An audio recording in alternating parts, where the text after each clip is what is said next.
Welcome back to another episode of PJ Takes 5. Today is Friday, July 18th, and we're going to get right into it because even though we're kind of at a sports dead zone, we've had a lot of sports stuff past couple of days. Starting with a couple nights ago, we have the MLB All-Star Game. That was the last event of the break that kind of sent us into the actual break for these players. I'm sure as many of you know, the NL beat the AL in a game that's officially scored 7-6, but it's a little deeper than that. So it was 6-6. It was actually 6-0 for a little bit there, and then the AL scored 6 runs in the final 3 innings to get the game tied at the end of the 9th. So then we went to the first ever swing off in MLB history, MLB All-Star Game history, but obviously regular season, any type of game. So ended up with the NL winning. Big thanks to Kyle Schwarber, who knocked out all 3 of his swings for home runs. So for his efforts, he was named the game MVP.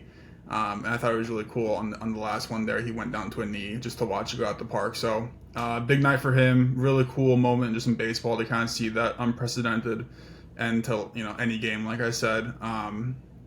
And the biggest takeaway for me was that the players seemed to just really like it. You could see them all kind of crowd around, jumping up and down, grabbing each other when they were at the play, especially when Schwartz was out there. So I thought it was just a really cool way for the game to end. Really cool kind of celebratory event for the players. And it makes you think, will the MLB look to kind of incorporate this into the All-Star game just going forward? Could they do some sort of, we're going to replace the 7th inning, 8th inning, 9th inning with some sort of home run derby type event like we saw. And then obviously more down the road and more kind of extremist, would they consider doing this in a regular game setting? It's not something that I would necessarily root for, but we've already seen them change stuff, especially kind of in regards to extra innings, putting a guy on second and everything, to kind of help speed up the game a little bit. But in terms of creating a younger audience, I think some sort of home run derby-esque event might be in the future. It would probably alienate a little bit the more traditional, older, veteran crowd that watches these games. So it might not be for everybody. But just because of how much of a pop it seems to have picked up in the public eye, it might be something that the MLB and Manfred kind of look to adopt moving forward. And then just kind of generally for big All-Star games between like the Pro Bowl and the NBA All-Star game. There's been attempts recently to try different things to get it away from just a normal outing. And it seems that a lot of that stuff hasn't really worked out the way the leagues have wanted to. I know the NFL has kind of transitioned to like the flag football game with all the kind of different competitions like the obstacle course and the kicking tic-tac-toe and everything like that. And then kind of same with the NBA. They've always had the skill competition and the 3-point contest and the dunk contest, but doing the whole, the quarter to 24 points and everything like that. So just kind of seeing this event really pop off for the MLB might be something that the NFL or NBA try to adopt. I know there's been conversations in the past, like for the NFL, a team could say like, oh, we want to kick a field goal here, and kind of note when drives end in a field goal attempt, and then they do them all at the end of the game to kind of create that like excitement at the end, where like the Bears would kick the 3 field goals they had during that game, and then the Vikings would kick their 4, and then that would be the final score. So just kind of like opening up the door for other leagues to be kind of creative with how games end. How to keep the best for last. Obviously, kind of all in the image of a soccer shootout in some capacity, but I think that's the most exciting. And it was good for the MLB, obviously, to have something, the feature of something in a game that's never happened before is always going to draw attention. But for the event to happen, and then for Schwartz, who's one of the most universally loved players in the league, to really take over and make it a big event was really cool to see. So good for them. And that might be something that they try to incorporate in a more permanent capacity moving forward. So moving down the line here, we got edge rushers. Big couple of days for edge rushers here. On Thursday, it was announced that the Pittsburgh Steelers were re-signing TJ Watt to a 3-year, $123 million contract with $108 guaranteed. That makes him the highest paid non-quarterback for the second time in his career. Obviously, a really, really good player. from a really good, football family there with his brother JJ. So TJ's got the most sacks since entering the NFL in 2017 with 108, and he's led the league in sacks 3 times. And he's still pretty young. He's 30, going to turn 31 during the season, but he hasn't missed a game in either of the past 2 seasons. He got banged up the year before that, so I guess 2022, but he's been pretty healthy recently here. And for him at this point, the question just kind of becomes, like, how high can he finish on that all-time sack list? If he averaged 10 sacks for the next 5 seasons, which feels pretty realistic and doable, he'd sit right behind Kevin Green and Julius Peppers, who are both at that 160, 159.5 mark. So getting to that top 6, 7, 8 definitely feels realistic. And then you look at the names at the top. Bruce Smith with 200 and Reggie White with 198. I'm not saying it's impossible for TJ Watt, but it'd be really difficult. He'd have to sustain a lot of success over the next, decade. Probably have to play to his late 30s, maybe even early 40s, to reach either of those heights. But obviously for the Steelers, as they kind of rework their roster this offseason with Rodgers and DK and Jalen Ramsey kind of replacing Minkah Fitzpatrick there, obviously they've done a lot of roster turnover and locking down, a guy who just bleeds Pittsburgh Steelers is really good for them. And then on the more veteran side, edge rusher, Von Miller himself announced that he was signing with the Washington Commanders. So it's going to be a 1-year contract for an undisclosed amount of money at this point. And that's interesting because he's, as TJ Watt's more of like in the middle of his career, Miller's kind of more on the end. He turned 36 last March, so for any postseason run, he's going to be, just a couple months away from turning 37. And his production, hasn't really been there in the past couple of years. He hasn't had 10 plus sacks since 2019. So, getting traded to the Rams and then his whole time with the Bills, he hasn't really had that production that we're used to seeing from Von Miller, especially in the Broncos days. Just in the last 2 seasons with the Bills, he played in just 25 games and only got 6 sacks, which, it sounds harsh to say only 6 sacks, but like I said, Von Miller is known as one of those like super elite pass rushers. Obviously a 2-time Super Bowl champ with the Broncos in 2015 and then the Rams in 2021. And he was crucial to both those squads. He led the playoffs in sacks in both of those runs with 5 and then 4 with the Rams. So super important part with both those teams. He was the Super Bowl MVP with the Broncos. And when he was there with DeMarcus Ware, that was just a truly elite kind of edge rushing duo that I don't know if there's anybody like that in today's NFL who kind of replicates that. So probably not going to reach that kind of level with the Commanders there, but obviously he's being asked and tasked to do something differently there. The on-field contributions are still very important, but he's really just kind of like the veteran presence and, a louder, older, experienced voice for that locker room who has some playoff experience. Last season, the kind of mirror of that a little bit was Zach Ertz, who, was their starting tight end and was important in the offense, but was also kind of like a locker room piece who was trying to show some of these younger guys how to come along a little bit. So potentially a big move for Washington there as they try to get past the Eagles in their own division and in the NFC. And then the last edge rusher of note here that's in the news is Shamar Stewart, who was the 17th overall pick this past draft to the Bengals. His story is pretty well documented, where he's the last first-round pick who hasn't signed his contract yet. And a bunch of it's over kind of like the language of the guarantees. It's not super common for these holdouts, hold-ins to come up over like meticulous little language pieces, but it's not unlike the Roquan Smith holdout in 2018, where he missed the first couple weeks of camp with the Bears. And I think that was language about losing guaranteed money if you were to be ejected. So it's kind of a similar situation with Shamar Stewart, and there's been a lot of kind of think pieces recently about, could he return to A&M? Could he go to a different league? Could he wait a year and then re-enter the draft in 2026.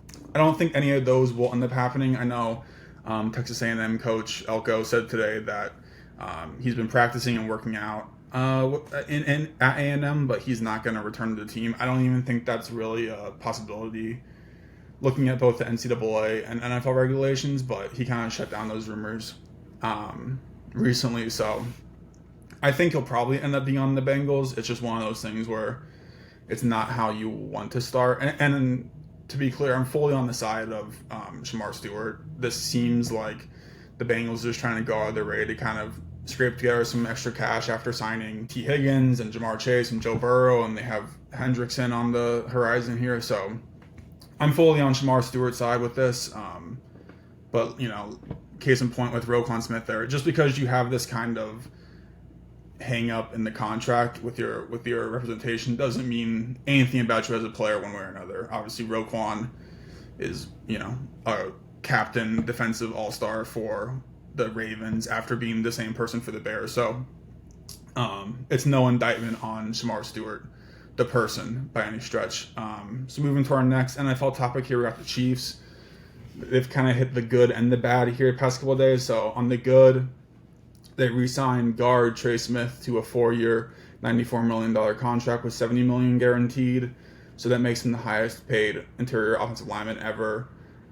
He was one of 2 players to get franchise tagged this offseason, and a deal was always kind of the hopeful end for both parties, it seems. And in a similar situation, I think T. Higgins was the only other player to be franchise tagged, and obviously both of them kind of figured out their long-term contract solution. So for Smith, it's big money, obviously, and for a former 6th-round pick, it's a really good story. He was really only picked that late in the draft because of medical concerns, which I think everyone kind of acknowledged, even as a prospect, that if he does stay healthy, he would be a really, really good player at guard. But just kind of some of the question marks coming out of Tennessee, and obviously, there's no way to know this in a different reality or anything, but just one of those things where when the kind of question mark dude is going to the Chiefs with Andy Reid, you kind of think, well, there's a better chance than not that that's going to work out, and obviously it has so far. So with Joe Thuney out, and it's sad to see him go for the Chiefs, but without him leaving, they probably wouldn't have had the money to really make this deal as big as it was. But with Thuney out, the 5-man kind of starting lineup for the Chiefs looks like it's going to be, from left to right, Jalen Moore, Kingsley Suamataia, Creed Humphrey, Smith, and then Jawan Taylor. So the interior especially, looking really solid. And then Jawan Taylor's had some experience. Jalen Moore's a little bit of a question mark, but they do have Josh Simmons, who they drafted this past April, and he's going to be coming back from an injury at some point this year. So while that left tackle spot might be a little bit of a question mark heading into the season, that O-line's looking pretty formidable. And, it's looking like the Chiefs' offense is kind of back to being retooled. But one negative for the Chiefs' offense, a ruling came out on the Rashee Rice situation. So last year he was involved in a multi-vehicle chain reaction car crash that he created due to involvement in a high-speed race. So he pled guilty to 2 third-degree felony charges, and he was sentenced to a 5-year probationary period where he has to serve a 30-day jail sentence. That sentence can be broken up and spread out over the course of that 5 years. And then on top of that, $115,000 payout to cover the out-of-pocket medical expenses for some of the victims there. So obviously pretty costly mistake. Glad that it wasn't worse, I guess, but pretty terrible situation. And all this ruling doesn't even account for what the NFL is going to come out, most likely with a suspension of some sort. And he only played in 4 games last year after hurting his knee, so entering, what's going to be year 3, it's going to be the 2nd straight season of not having him at full disposal. Obviously, this time for stuff that was more in his control than getting in a freak knee injury situation. So, yeah, we're still kind of waiting to see that trio of Rice and Hollywood Brown and Xavier Worthy, and to see how those guys can kind of mesh on the edges out, with Travis Kelce kind of more on the inside. So just another hit for the Chiefs offense there after they kind of locked down the O-line. So moving on down to some NBA topics here. Damian Lillard is in the news. So he got waived and stretched by the Bucks, where they basically cut him and then spread out the remainder of his contract over 5 years. And so now he's signing a 3-year, $42 million contract to go back up to Portland, where he started his career. And it's an interesting kind of follow the wire. So the Blazers traded him away in 2023 at his request for Jrue Holiday and picks. And then they turned around and flipped Holiday for Malcolm Brogdon, Robert Williams, and more picks.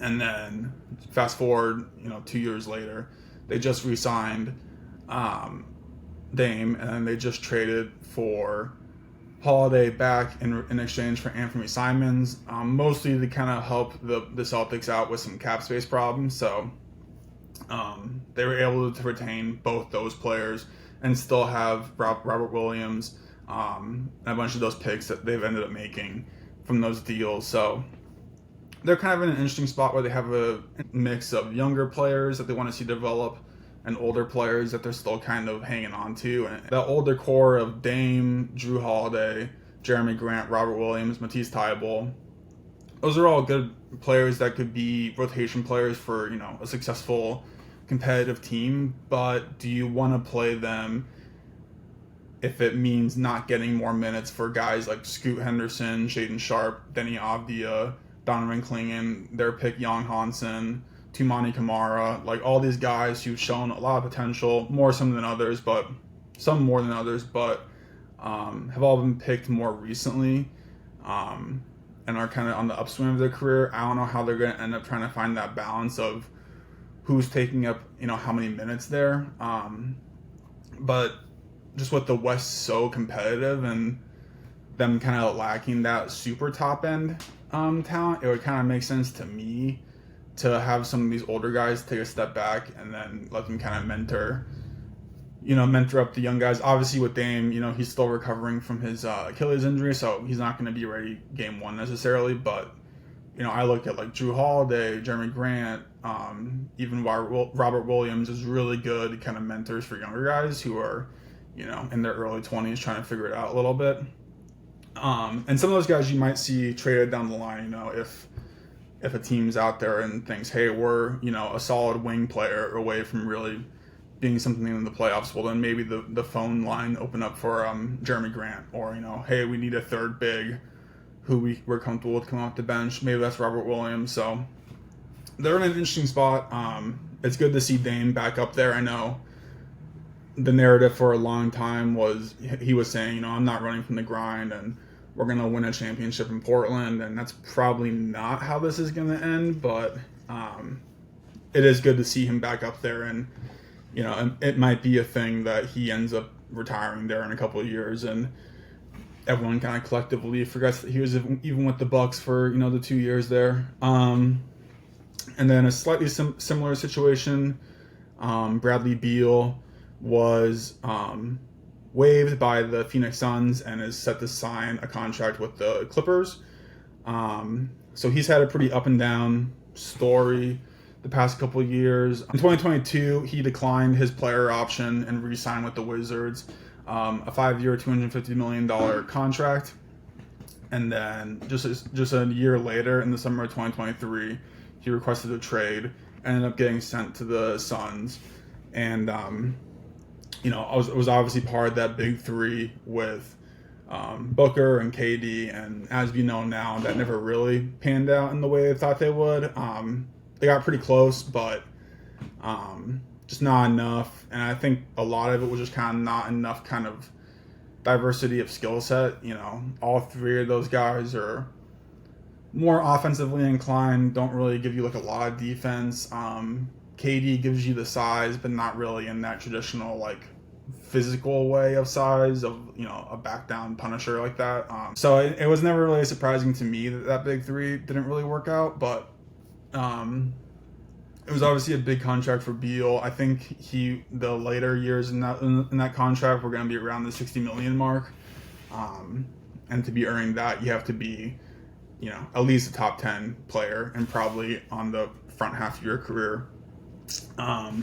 So we set the sign with the Clippers. That's going to be a 2-year, $11 million contract. So their starting five right now is looking like James Harden, Bradley Beal, Kawhi Leonard, John Collins, who they traded for, and then Ivica Zubac, who had like kind of a breakout year last year. And then off the bench, they got Brook Lopez, Derek Jones Jr., and Chris Dunn.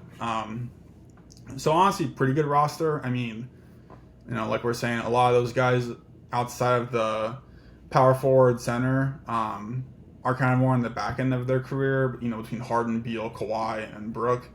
So kind of like a last run at it kind of deal for some of those guys. But the glaring hole to me right now kind of seems to be that point guard depth. What might end up happening, and I'm sure what's going to be kind of, looked at and talked about, is a potential Chris Paul reunion. I know he said recently that this season, if he ends up on a team, is probably going to be his last. Obviously, he's always been kind of more of like a pass first, looking to pass and help out others point guard rather than being a prolific scorer. And theoretically, with this current roster they have, he wouldn't necessarily have to be that scorer. You look at John Collins, who they got from trading away Norman Powell just a week or two ago. He's not necessarily the player that a prime Blake Griffin was. Very few are or ever will be, but could you see Chris Paul throwing lobs to John Collins? Definitely. And it would just be kind of like a nice reunion. Obviously the Clippers kind of have that like little brother syndrome in LA. So to see them get back like a face of the franchise would be really cool.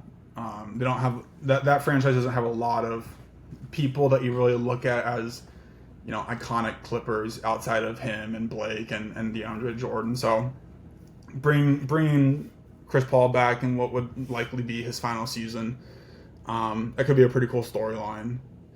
And I think it would just in general actually help the team. Obviously, Paul has kind of been more of like the mentor candidate in recent years. He was with the Spurs last year and kind of mentoring Wemby on just how to be a pro, but also mentoring Stephon Castle on how to be a point guard more than anything else.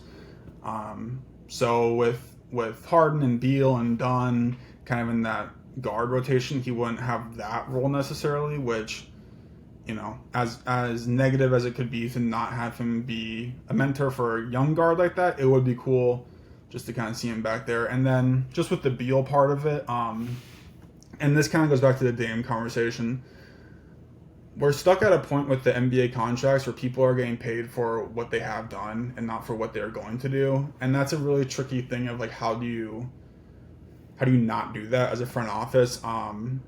Because, for Beal, when he signed in that last year was going to get up to like $60 million, I think everybody kind of looked at that and was, kind of saw it as a question mark. And there are players out there who are in the front end of those contracts right now. I mean, I think Cat has a similar situation where the last year of his contract is going to be, 60-ish, 61, 62. And even though he's a great player now, we don't know what it's going to look like in 3-4 years. So I don't know what the answer is to prevent that. It might be a de-escalating situation, which I know players might not be super, hyped for, to have a contract where they end up making less money year to year. But that might be a way where if you're signing the guy, who's already in their 30s and you're trying to figure out how to reward them for what they've already done for your franchise without making it impossible to play them or trade them in the final year, having some sort of deal where it actually de-escalates could make sense. Just economically that kind of hurts with like inflation and how everything like that works. And, I think these guys want to be backloading these contracts for good reasons, just in case anything happens. It's just kind of like insurance, but it's getting some teams into some real financial problems. And I think the case of waiving and then kind of backloading these contracts, stretching them, that might be more something that we see in coming years. That's kind of been like an NFL thing for a little bit. I know the Broncos, signed Russ to that massive contract and then cut him, and they had to face a lot of dead cap last year. So, that might become like an NBA thing here as well. But just kind of as they figure out, as we transition into this new era of the second apron and all the financial limitations that has to offer, either maybe shorter contracts or, front loading these contracts, something to make it mutually beneficial for both parties, where a player can get their money without having to become such a financial liability in their, year 34, 35, 36 season. So those are all the actual sports topics in terms of, transactions and on the field stuff. We're going to go to our media review, which is a little different today. Like I said in the first episode, I don't want these to be sports-related things necessarily. I want them to be a little more, branched out of the world of sports. But there was a big one Wednesday night with the ESPYS, so I thought it'd be worth talking about it for a couple minutes here. Hosted by Shane Gillis, who's a semi-controversial comedian, I guess. He had a monologue that had a lot of, I don't want to say dicier or risque jokes, but a little more polarizing topics. Talked about Trump and Epstein and Shador and Belichick and his relationship, and he made the WNBA joke with the wife of his friend Matt McCusker. So, kind of going into topics that I don't think everybody was super comfortable with in the room necessarily, and some, for good reason, obviously. There's a lot of chaotic things happening in the world right now. I don't know. Some people were like lambasting him. Some people were really praising him. I'm gonna take like a more moderate, kind of down the middle approach where, there were jokes that I kind of more agree with, and some that I didn't. A lot of jokes that, I was okay with laughing with or, kind of responding to in isolation in my own room watching it, but I don't know if I would say that joke in front of a room of, X number of the most influential athletes in the world. So I thought his whole stuff was pretty funny. I usually like Shane's comedy.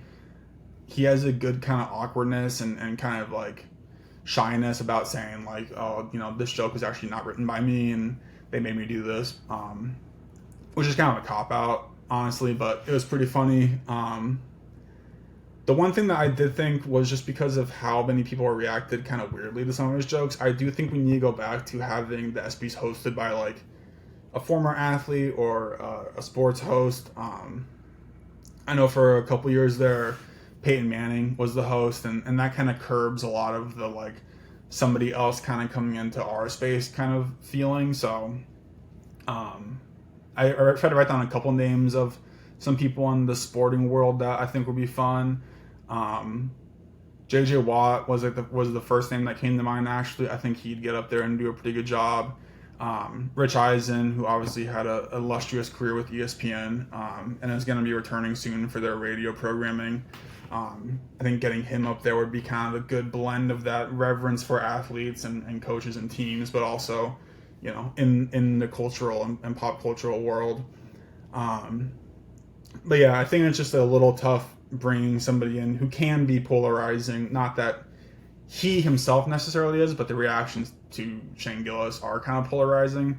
Bringing somebody in from the athletic world might make a little more sense. And then just going through a couple topics here. Chris Berman hosted the In Memoriam sequence. Another candidate who would be great. I know he's a little older in life, but if Berman hosted the ESPYs, I think that'd be awesome. But he was up for the In Memoriam, and I thought they really kind of botched that. So they put up, they had a group singing, and they put up pictures of people who'd passed within the year without listing names or years or where they're from. So it was kind of on you to identify them and recognize that person, which is kind of the opposite of what that's supposed to be about. It's supposed to be somebody who passed that, the audience might not be aware of, and you flash their name up there and maybe the team they were with or their championship, whatever. And then let people go research them to say like, oh, I didn't realize, all that this person had done.